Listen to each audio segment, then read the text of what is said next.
Now can say Barcelona pay Alex Grimado. Yeah.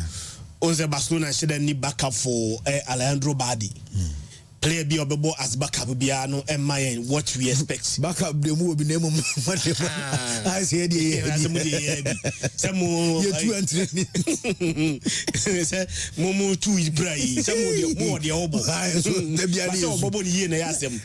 Once na no 3 mienu kra omienu nyina mfe kra wasem. And no kra na ye ni mo classic ya nkasa kra no se second half ye bewura injury time na coach yi ye left back no e de Aroyo mum ekobo left back. As you speak now, we have Basa circles in Ukraine and command Barcelona for the donor aid even against Inter Milan. See a bebo sa quadano or left back there. And enka fa Aroyo no and some coach left back one more because they said I needed the onimu. So say Yamia dominant Barcelona Timi Nya Alex Grimado na Alex Grimado so wanyini was I Spanish de ba wanyini nanka no be more like a backup to Alejandro Badia. Nothing said the team is sorted. But one story has strike me. Also an slot I dey obe the history. Non-British managers are the fastest fewer number of games at the Premier League. Onye British. Non-British and no buy no. Wa be winning league in 10 tempa. Onum se besine. Yenya an England coach waji Premier League. No mo panti. Okay. So Premier League ne start Premier League ne start ye nyina no. Coach sa agi no. E bie no no ma oye English. English Premier League na eye omu league na omu na ebo no. Chairman Andy omu coaches no eye better coaches on TV.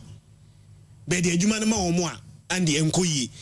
Day now for more than say started Premier League in 92. Yeah. As I speak now, how many years now? 33 years now. 33 seasons into the Premier League. No English coach has ever won the Premier League. And so an association now oversee football England there. One major issue that the English national team must begin to address, must begin to look at a production of coaches. And now one say nay or cross border akofa foreign coach coaching the English national team. On San Cabro for the top countries, the impossibles will be called akofa foreign coach. But do level England, FA Air Southgate, they needed a German coach to come and take the national team to coach one area that they need to look at. English football there, if not the best, one of the best in the world. But production of coaches coaching that league, one major concern. They will need to look at it. Arsenal, PSG, na akoto ba wakwa wade ache wonyaba obompayeda menko tu bi dade so wonta nkompaibo so fi ma hoye kwa efe wa nko o ba akoto ba bi na opa wo no ne mpae bonya ne se nyankopon so o ma me ba akopempo na wa mfa bia nka wa ma me a mepe ne sa Arsenal any PSG empire obunyina ebo no obi epe ba akwa ya de Champions League no omu de se omu nya hwe kra omu ntimi nyi biem kra na nyankopon the Champions League ba ko pe dum wo mo a ebe se oba wakwa wade na opa wo na ndi ope ba ko pe e de na de unso nya ba ko pe di wi a empo amanfo otwa no perception se bi oye bonyini no ni nyina ato bi pa even though say e bia onya bi nka ho e na ye di nkoma enkomo eni ade kase amanfo di huru Arsenal ni se Spurs ekura kan bi omunso ni bi. What you say? Aston Villa our Champions League. Nottingham Forest our Champions League. Chelsea eba nansenya Abramovich Edis Kabewura Chelsea mono. Chelsea adi Champions League. Manchester United adi Champions League. Liverpool adi Champions League. But Arsenal, as big as they are, aye team ewo England on team any Champions League. And you know say Arsenal enya Champions League ba ko pejia. Me sure say sa ehura yedi huru Arsenal nyina no Andy ano beba form The last time Arsenal edge a major trophy or European Air football no 1994 abra Arsenal G European Air Cup Winners' Cup omo Parma e kabakwa Air Parma Antimianti and no cry the European Cup Winners' Cup and you are converting into the Europa League and omo G back in 1994 abra omo Air Parma kabakwa Air Parma Antimianti bandi hwade it got to a stage the Champions League was dominated by English Premier League. 5 consecutive years. Mfie makunum. Netwasu ni nyano. Na Champions League no. Na English club. English Premier League club. And energy Champions League no. Ye kwa chirepa. 1977-1978. Liverpool energy Champions League. Liverpool edge 77-78 year no. The following season, 78-79, and the Nottingham Forest edge Champions League. Nottingham Forest edge 78-79, 79-1980, and the almost a defender as the Champions League debut. Aston Villa, year no. 79-80 no. The next team of Champions League beam no. An English club. Mikaipa Andy, that was the last time Real Madrid echo Champions League final ulusuye. Say here no Liverpool and say Real Madrid kabakwa Real Madrid Antimianti. Then the following season 1981-1982 Aston Villa energy Champions League Bayern Munich kabakwa Bayern Munich Antimianti. Andy enya nwanwa say Arsenal strong a big club in English football. But edu sa era na Champions League no English clubs no air dominating no yeah who Arsenal whom the question will be beside say na Arsenal wa hefa because in that period no Liverpool by Jimmy Nottingham Forest by Jimmy Aston Villa bo remo e Champions League Arsenal entimi any Champions League ni bibi now the closest Arsenal ba senko betimi Champions League no 2006 Yanyina kai says 2006 Arsenal able final only to lose to Barcelona by 2-1. Now Olusu sa final no and then Arsenal able semi-final. The first semi-final Arsenal able since 2009. If 2009 eba no Arsenal able UEFA Champions League semi-final da o. Sa 2009 UEFA Champions semi-final no and Barcelona G no. But Arsenal in the semi-final, they were beaten by Manchester United on 4-1 aggregate. And the Manchester United at the quarter final, Barcelona Echiomo 2-0 na Omontimianti. So and then Arsenal semi-final. Semi-final na Arsenal their first semi-final since 2009. Arsenal Champions League semi-final beam. Now Saudi Arsenal for ni din koma. That is for J BKB. Any known Arsenal supporters no ade omo ka kire on say their best season ever and you kai 2003-2004 omo call unbeaten in the whole season any record kitwa o so about 38 matches in the English Premier League. Now of those 38 matches and the one lose be sa season Arsenal enya 90 points. We need 26 matches and draw 12. But Obianim says Arsenal team now. Call unbeaten in the league, Ever team twaso at the Champions League at home. Bandy say unim team each Arsenal film the Champions League. Na Chelsea na yi Arsenal film 2004 Champions League Chelsea 1-1 in the first leg and a Chelsea winning second leg by 2-1 so aggregate 3-1 and a Chelsea the Arsenal film sa year Chelsea next stage was against Monaco and a Monaco share Chelsea film and a Monaco call final and they were beaten by Porto 3-0 in the final. So Arsenal best season 2003-2004 now omuko unbeaten sa unbeaten Arsenal team in the Champions League and the onum say a quarter final and free beaten by Chelsea omu free mu. Now many Arsenal for the dim koma season way as the hopes very very high say the Champions League now and by fluke So who say Arsenal need because I fear your mafia?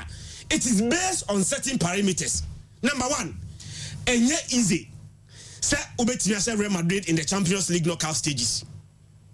Team Bia Ubetia Real Madrid in the Champions League knockout stages. No, see a cancer favorite to win the Champions League and the SC de Ocamo.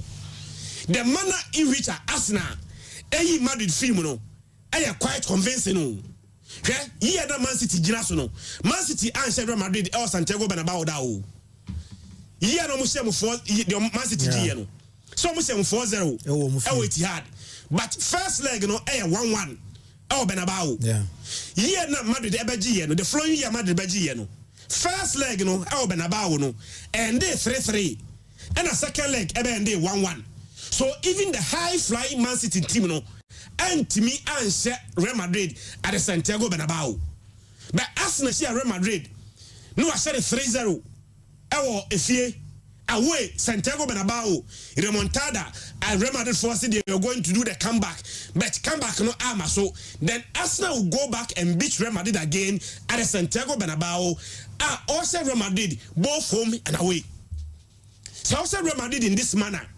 And the now supporters hopes and no more expectation every year. Justifiable. So me see Man City Barcelona and I say Real Madrid. Simon and now. Kamaka say bet the Champions League no. So Arsenal so bet the Champions League now. It is within their right and they can actually win at the UEFA Champions League. They are to me no. Onum say Champions League e boy. Arsenal lose just one game pay. One game now Arsenal lose you know. Now match day 4. And Arsenal lose 1-0 to Inter Milan.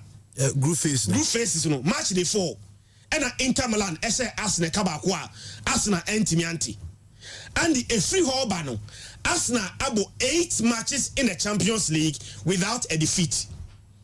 The last time one Arsenal enya longest unbeaten run in the Champions League, you know. Say year na omukọ fana na basa she omo no. 2006 Champions League, you know. Arsenal on their way to the final. They were unbeaten in 12 matches. So 12 matches now. Arsenal no me unbeaten, you know. Now Real Madrid can home. Juventus can home. I think semi-final. Arsenal and Villarreal and the ball semi-final. And Arsenal unbeaten. And PM could do final. And a final. Basa Esho mekam yenua omontianti. Since then, Arsenal enya longest unbeaten run. Ti said omonya ni bida.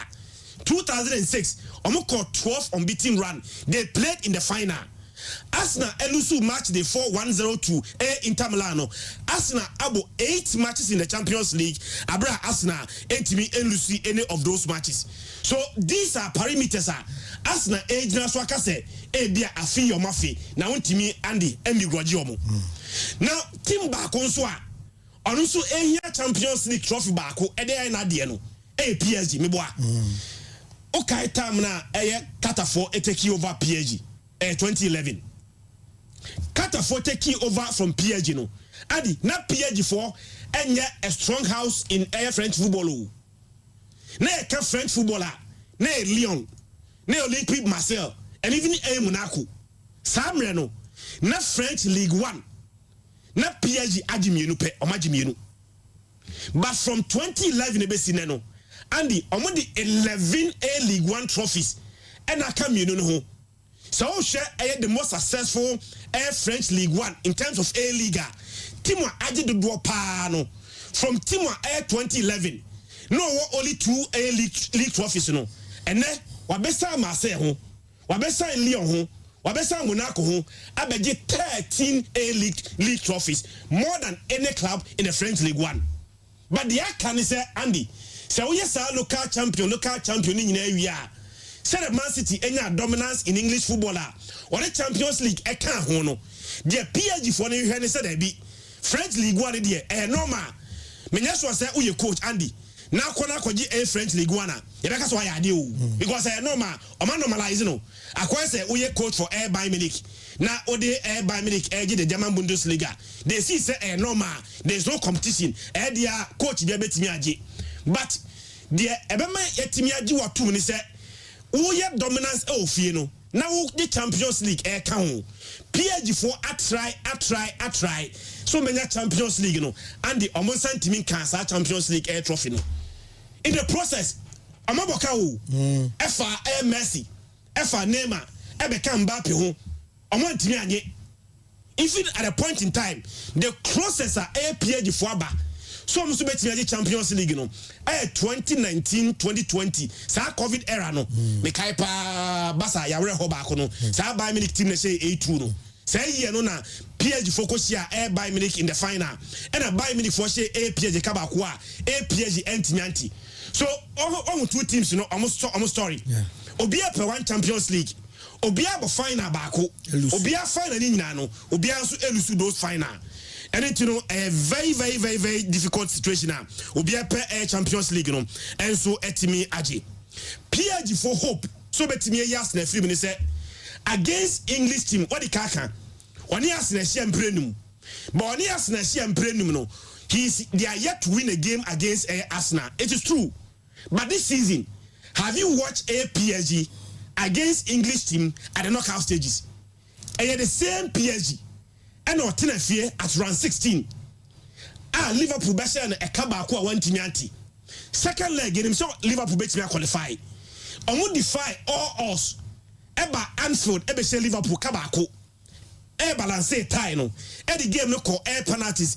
Winning game no 4-1 on penalties. Why English opposition a film?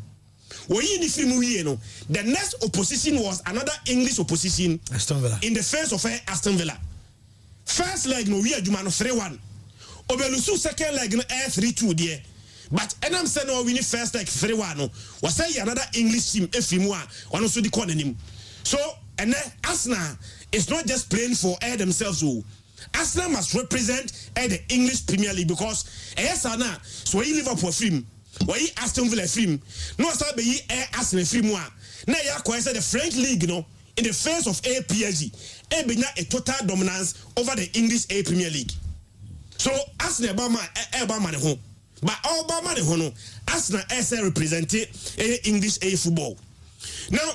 PSG last game, almost say Niama, okay, say almost say Niama Pau. Last game, almost say Fiema, Nice Best almost 3-1. Medical catch them. Say team now, Waji League, you know. Champions League, a weekend before a Champions League game, no. On for now, holding M Champions League, MO League, no. But the advantage for PSG is that, sad game na PSG lose, you know, and they will lose of you. And now, way, PSG air way, ne. PSG ekra 18 unbeaten run in all competition. So we omni if the free mo we omni Aston Villa the free mo 18 away matches no. That is the only game one PSG for lose away matches. So they are very strong. Abra PSG for and so away. Now and a pandemic jing one say what the line etuja. Yeah. Party ama Arsenal one hell of a problem.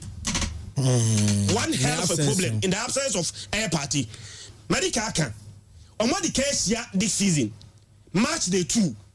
Ama Arsenal S one come you know on Montimianti. Bandy, Sir Arsenal team na PSG a come you know na PSG Antimiantino. That Arsenal team no a weaking team. What they compare the team na a weak. Now they compare a PSG team na lose 2-0 na. PSG is now stronger than when they lost 2-0 to Arsenal. Now, me the side lineup no I'm a trend. Okay. Trend my project here.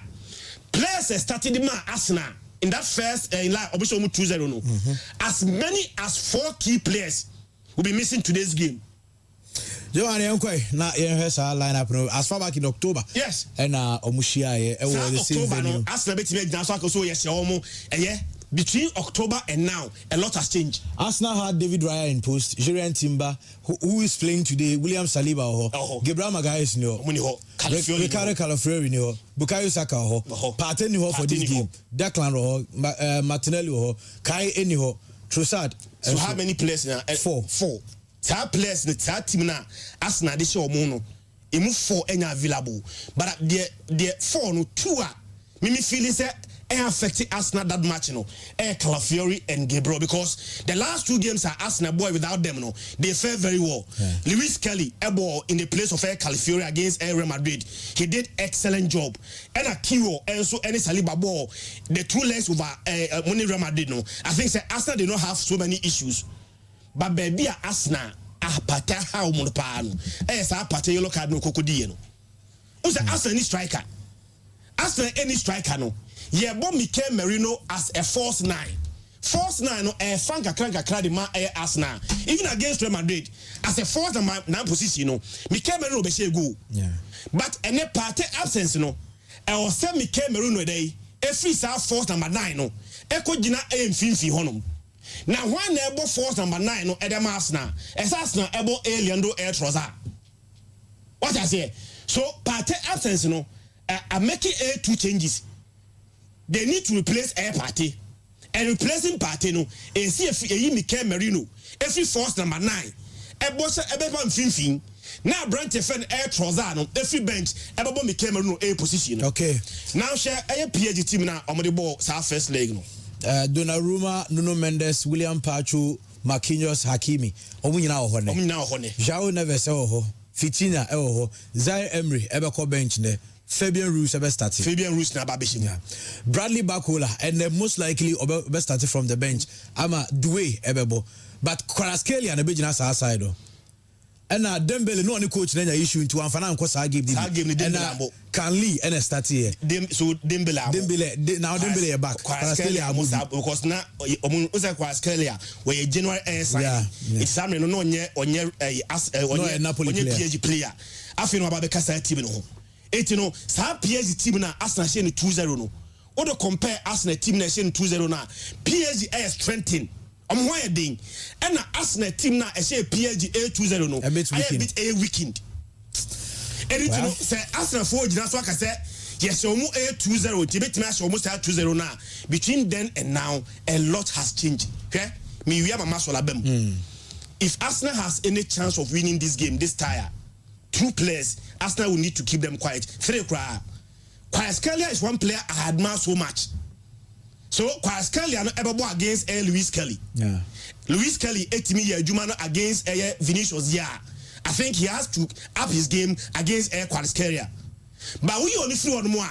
They will need to keep Vitina silent in this game.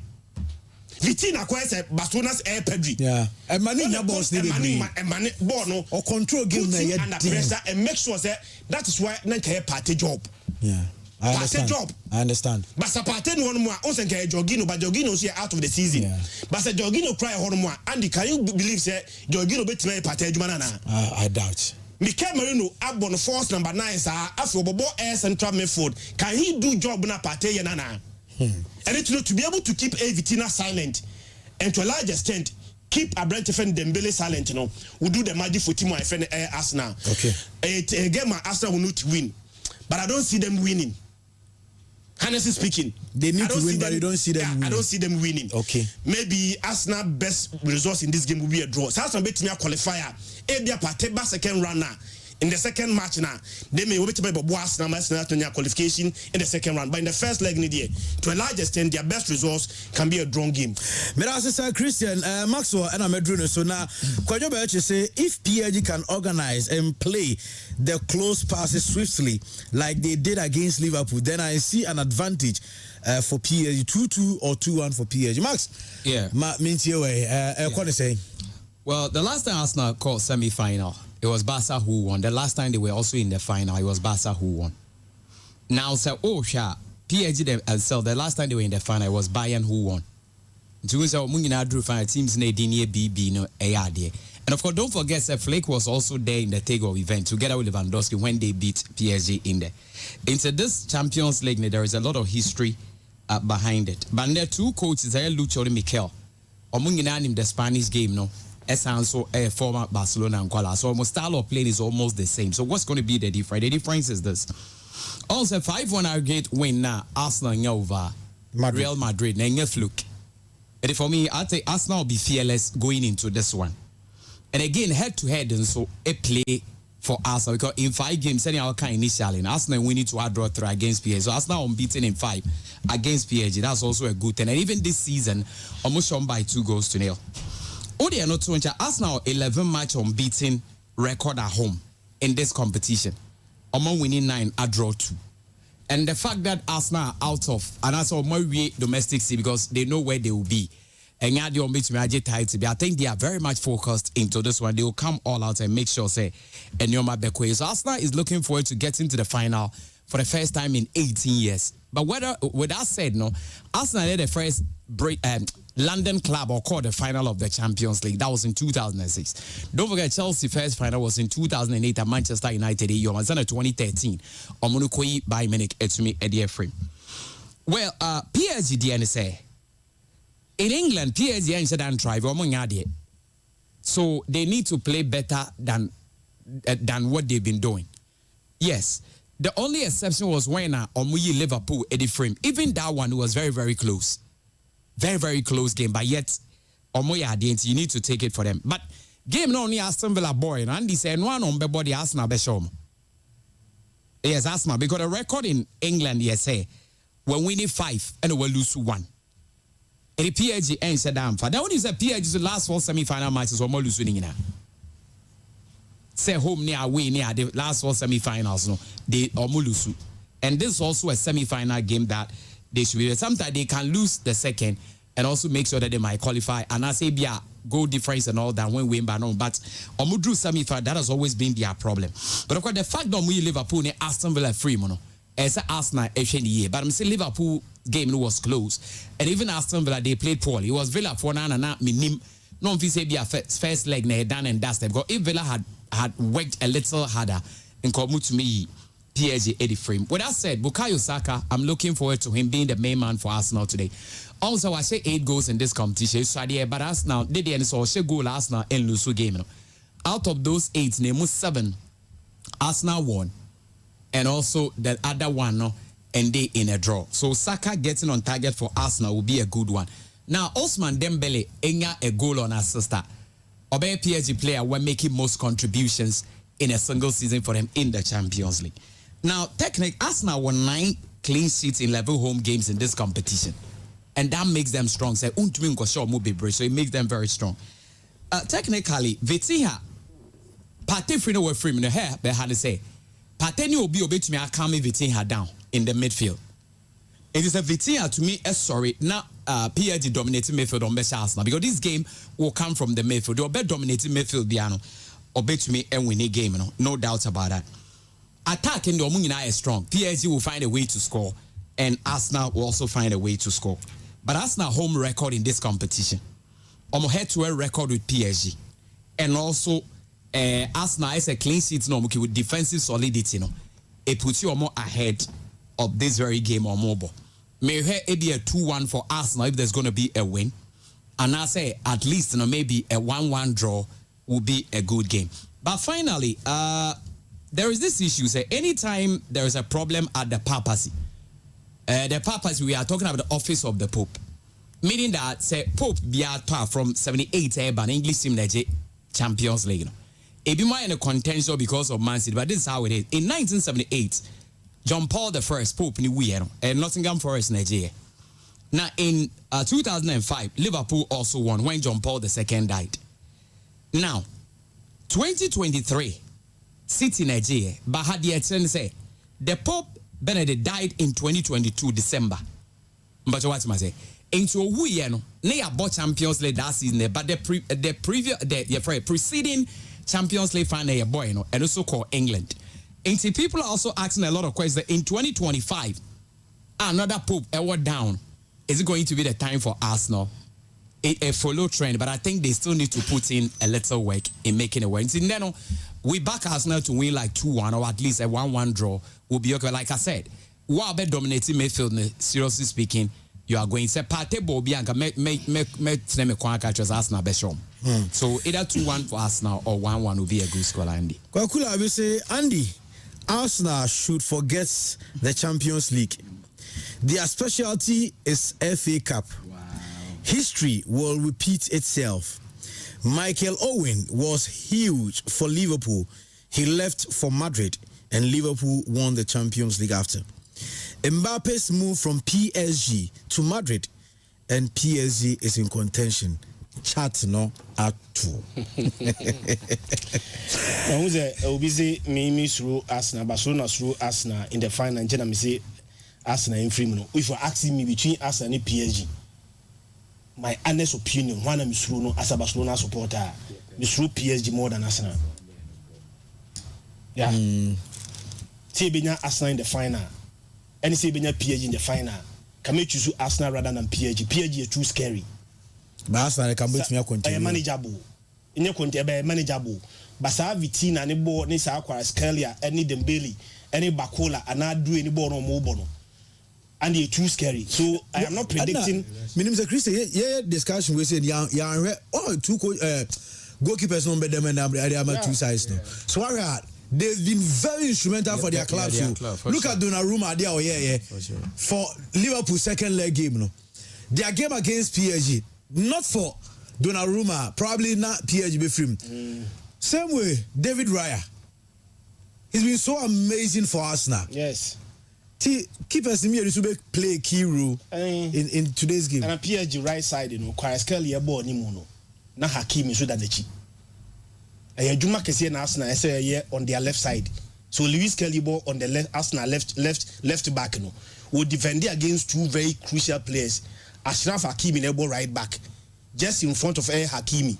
Branch Fenner Kvaratskhelia. Dealing with one of them cry a major problem. How much more with two? And then who knows how they Kvaratskhelia beko during Timber side. No, Nuno Mendes. Honestly, this is how they. No man that this season. Now we're about. And I say PSG boys in the winning ball. Vitinha no cry no brutal. Obia ni mbo nti uso ko rema Kvaratskhelia no cry. Ono cry minim de John na PSG. Una say Madrid ne Barca na obo nka wagidi ni because be bia ofiri no. Obo Madrid ne Barca o cry football ne be page. Oni ball ni ball too much. Rewa me go kan PSG for asem. Yeah mo fala me. Obia Debbie Obia me amad na ku. Why PSG? O musuro cry. Yeah. We yes I don't need him boy. We academy pro that or no kwai. Madrid cross or more na PSG. It's Kvaratskhelia no. Madrid moya water boy no ni bobo and so I heard. PSG for but oko form so about team abo say but that guy is a very good player from Napoli. From even on the national side, he's very good. Of course, I don't say player he demonstrate. Yeah, but Napoli no bopa. Georgia don't hear scanty scaba he no beko but ko nya ohoni bi Raya nka and the game no be oh Arsenal favorite too. Who do you think will win midfield? I think as a it depends on how Mikel best is sending Nioma. Well, and Saka nso a player bia so maka so she go pass Arsenal in this competition. Go be ban so oye den Saka ho e be bomb. So I think Arsenal favorite because of their clean sheet record on defense again on head-to-head record with PSG. Then also in this competition, how they are not losing here. Then a PSG so away record in England, and so everything plays out to Arsenal. The only thing left is on the field of play on Beman account. I think Arsenal have a chance in this one. Yeah, right. Latest by 9 p.m. near who maybe a society board ever to and Yemra to us for how 95.7 FM. Now yeah, and let it be who let it be my made it to your platform so. Anna and no from concern referees and match commissioners of Ghana. Almost say Omusika Chese LCT Omoka from match week 21. Yema Omusika. Ti Omu decided say games are can Omonko. Now fast for us let anybody up trend ya for let to so. Anna referees chairman George Seja. Ono about what is omunya aware of any letter. Omunya aware of any letter.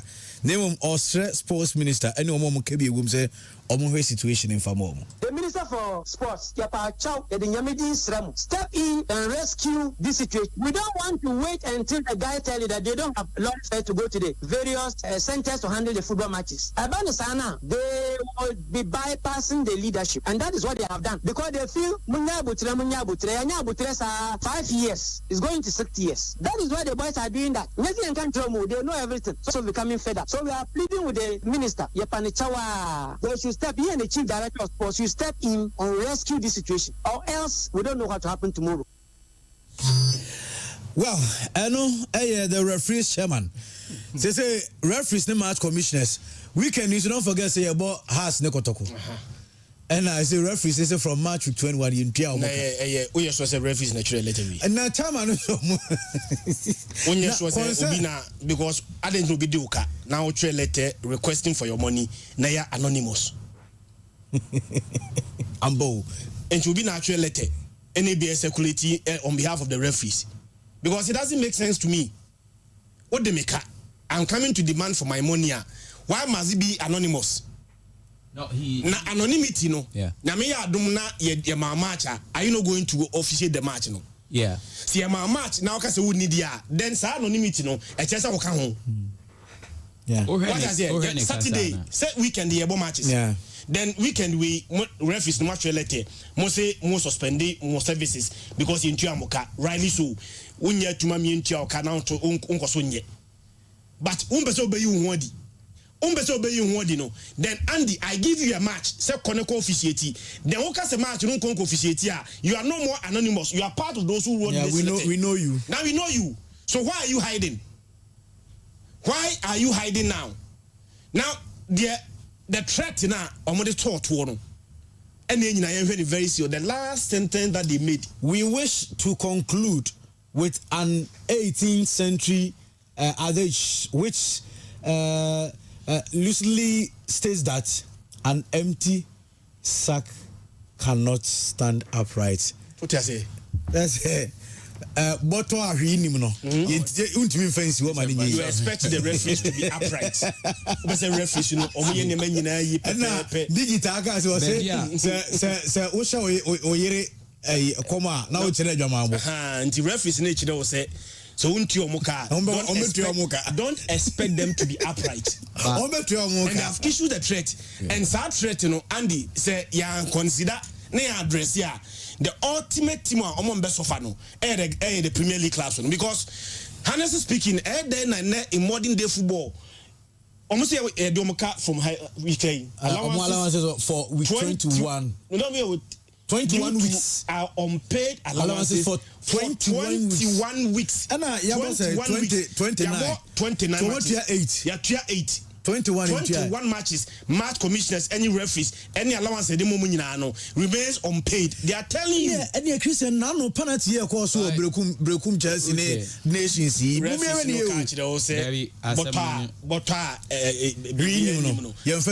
But they are making a threat. Chris Kai last week na adage in a crime and we wish to conclude with an 18th century adage. Which lucidly stated that an empty sack cannot stand upright. Good. Now say Ghana say, hey, I dream say you be idea bet me any. 18th century adage no. Born here so 18th century football here. Internet adage na about 18th century football. Because over 21 weeks, about 5 months. Now referees got 5 months. Na ba kwa be that so. Enye 18th century football. Again what the tone chaya. The your friend subordinates no junior staffs no and we saw almost senior staffs referees almost correct ain't no mo na fetch actual letter no because a campaigning for no omo demand kwala na komu ntumi ntwe letter because omo kra appointment they be okro deserve hwehwe any more appointment ntumi ntwe it won say na man na kasai tinkwala ni say omo suru and I'll say letter name from by mom he support what is in there. It means that in his capacity as the leader no toothless bulldog we much but they are indirectly so you know say your office name of they support because they are saying office now you are calling on the sports minister and director say almost stepping in and sana boys now for your money this letter is not from your end to munyina mbehwe kwan befas but all support you then say you are in agreement. It is a lifestyle na 18th century leadership. But that's what I say. And finally, no, me a problem they say Ghana no is my catch or say near born here one. What do you say Ghana here Bob? But I did problem. Concert near you. Me close and me can you imagine my last statement in this no. And a penna Christian actually imagine so say threats no the other chance on you. The club should be worried though. So when Pia we no aje. Debbie, what who pay league aje no? We bet I no so any me so problem I me with the referee but so Untumi nka say andi mpacho ye adwuma pay mind to be fa mic na koton no afa computer koton. Say no untumi anu agya kotra fi. Enye say untumi a bibia ye okwan ye de fa so. Ebia also pay my pay ache. Ahakra de ntumi nko baby we di 3 months ni ade a. Oba no abefa computer koton na say Christian so afa console atonam se ma fa TV aton yenko dem. Yenko dem. And the fact that pay man enye justification some boy kwaje bribe na mbedi ni se ni amope. But emum omun cost strike no boycott games. Na league na mo ana game na ye ball Ghana mpacho. Mo ma me one aspect ye say I had ye major and ye better e dey ya Chris e dey. Is this one that you officiating coaching? E dey na ye papa. And I'm asking me who aspect because your boy there. This aspect has really improved under this dispensation. Nothing. Even pictures cry Bobo say yes serious baby bro I see a banning. And see clearly speaking now Obi Okoto bass crab break team and bass or the match. And it's how or just the teams in the sabi or more junkies. Because he didn't that's I will respect your man. Won't be for bass women teams also had the bass na eating. Intandi memman go for nkasa on say African nkasa black people only a problem. Yen there humanity. Unlike others say bomb ni ade no mo ye technology ye donipa. Inte no say because we nya hwe me boa fama Yesu. Me wa Yesu bem kra de na say kra nya hwe. Fete no we de anu aye obani a nya hwe. De oye boni ye nka nanim sa na ye tie nti we omuka so omukọ so no say nya hwe mbe say leg no sa leg no na omuso agya de bia so leg no ho ane wo. Sometimes say BBC ni edit sa bibi. Enti omunko ask ne ko next week omun fan tonchen. Omunko strike. Sunday ya. Onim de mama support him as no. And the answer read the letter ni bi mu. Now forget about the first paragraph, the second paragraph, and go to the third paragraph. We wish to remind the authorities that leaving allowances of referees and match commissioners unpaid is ample grounds for inducement, which we all vehemently abhor and want to avoid at all costs, so as to keep the integrity of the game intact. And unim the danger here. It's a referee no ye ntio omuka na omuko ko di matches na any mistake bi ombe bia no people will assume that they are making justice to their threats. No, an empty sack. Say no referees no do mo akoto situation mo say they have no room for errors. They cannot make mistake. Me and me asante kotoko club owner na referee bi beji penalty na penalty no me say penalty we there. If you so as but net I'll go back and read this letter and then infer that these referees ABA akojisika tinobia obesisi me AB so na genuine mistake. So until the referees get their money, having written this money, no, the referees need to move to the situation. We say, "Amuankasa ni safe." The referees themselves are no longer safe because obako venue bino. These are human beings. Even in baby, you used to VAR. Mistakes are still committed. So a referee can go to a match center, a match day, commit an error, a genuine error. But based on the letter that you have written, nobody is going to accept that error the referee made was a genuine error. And Chris, I'm into so. And until they get their money paid, referees now make it a threat to you now. On this side, to say, but I be any team in a honour. She told me about to be any moment team now. Wo be pay sponsors virtual referees ne kan. Mbacho utia. Oni de omo ye. STC de omo kwa kodi match e na omo de ko pay sponsorship mom. Won say na reasity. Na minim why say referees nso atena hwa until week 21 na yentu omo kan omo adi no. But some no more said the fact that they are not being paid na air antidote today they are being corrupt something like that was captured. I'm warning them. We had money into our car, and no does not give you the chance to we because it's a money on your market into a month cost right because the next game a boy has and got me boy. Any brave woman on the part of that match was a recipe for chaos. Mempese BBC na any problem, but into a month cost strike. Ya more cranny about next 3 months. You go Ghana and exact teams no crown or more year African or more yadi. And the announcement make count say into a month cost strike. Yankas can omun training in a beer 21 yen to mean training na. Be bet me am 10. But your enye kama. So something must be done. My meaning come Grace Gates as well. Mamma ko be asima du mesa aba na to go asem. Dale FA now minister no was minister nyede. Most of my FNA use one or more Yamorofa, minister on your day. Mas almost meaning say if the story I'm hearing, like what kind if what I'm saying me and yeah. I almost want to appeal to Papa Nika say minister and director. Minister says I was starting as I'm a FA then over my abo. And almost uncle presidency mo. Because the minister started speaking for the FA. Which we are all surprised. Into the quite bad. The minister is thinking about Ghana Beji World Cup, not the plane, but all the district now. Yeah, celebrity. But that's a huge way of like vision. Yeah, you World Cup in the air. But Mr. Minister, he's not defending the FA because then some no director indirectly. Now I say, defend the FA somewhere. And so the qua minister don't know which my catch people. In say no more fan qua bank him. And I say when me again. And no more pass look at match or boycott it because we need the flagship game. Almost so many.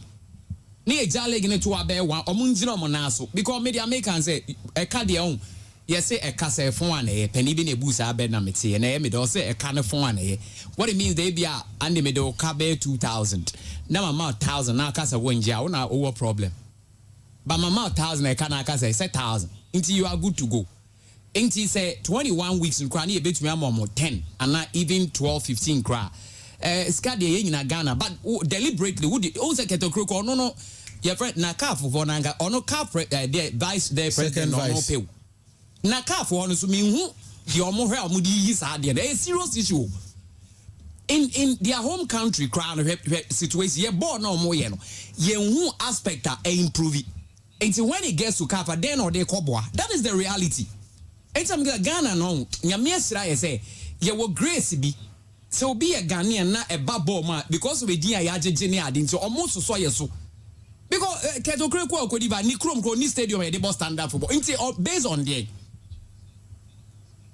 Ghana for say yo mo there and I can't talk okoye buy anti Ghana Belgium what benefit is it going to be of course ye man tin kwa say oni pay cost me I'm not again because obi person or him but I was say ututu fie inti cap na so they should be serious inti clearly speaking yes say bia we are make us a referee in cost striking and we me has for any koto for I ma be so me kon echi so mo ball e ba but for your benefit see a ball last mo ko ball boy no to ball nsa okay okay we so the Fabio Gama there or chia or referee we don't want those things to happen.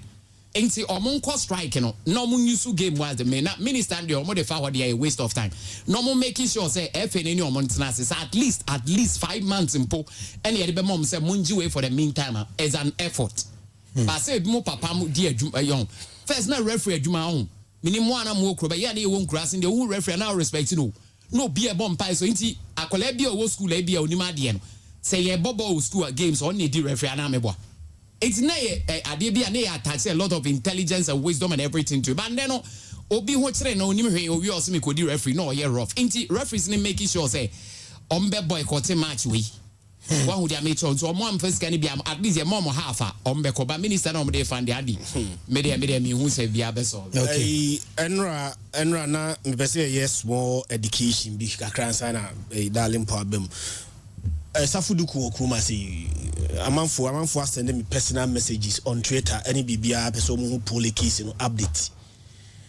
My track actually Jake say on reach out to a lawyer Safuduku minim so I busy and won't me respond Ghana for no any kotoko supporters no do na you worried say as a see poly we ye ni we no as a update be my and to be able to calm their nerves no more assurances no let's continue to give update say I could say yabasi said any NCA pool na every case be on my update I think they should continue to give us update because me I'm see crano I don't know maybe a case na kwa do and a lot of Kotoko supporters are worried.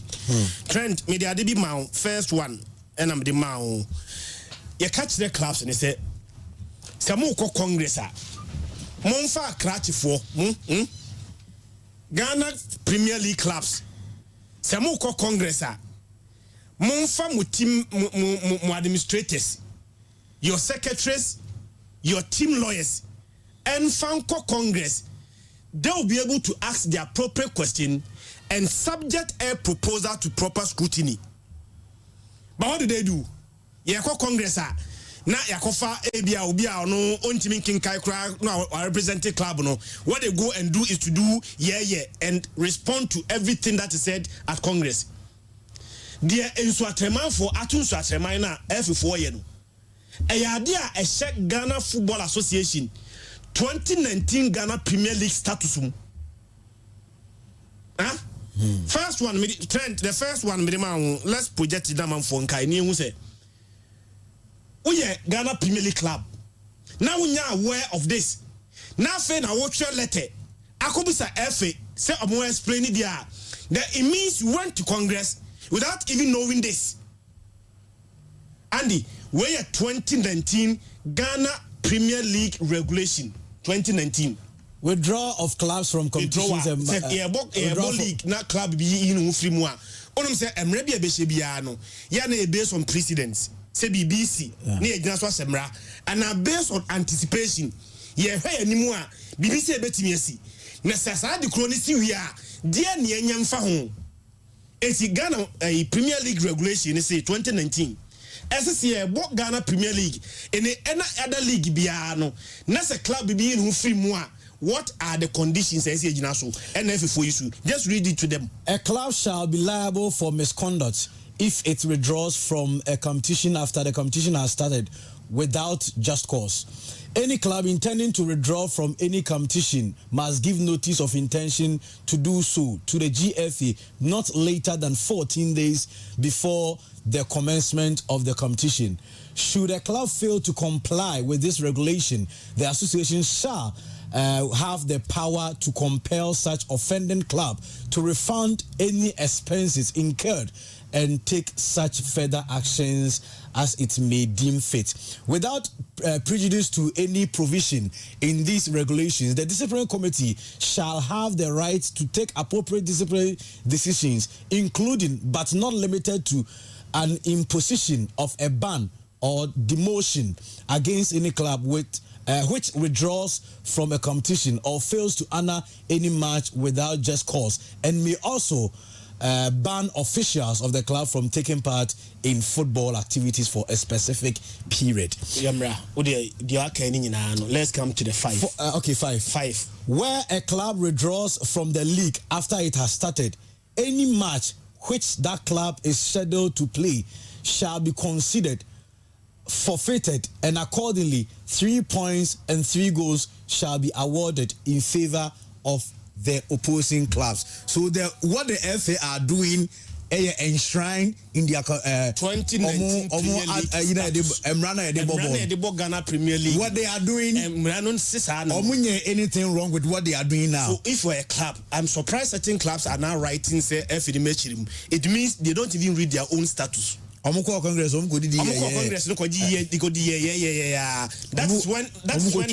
that is when this was passed. So now you should have raised an objection over there. Yeah. As long as it is Mra, I am Ranian Tungu. Anybody that starts obeying to Samrano, we are the Obia can be a unique case. The Obia can be any club can be an unique case. I quite tell you when you are unique. And quite and how you not even find out what is enshrined in your own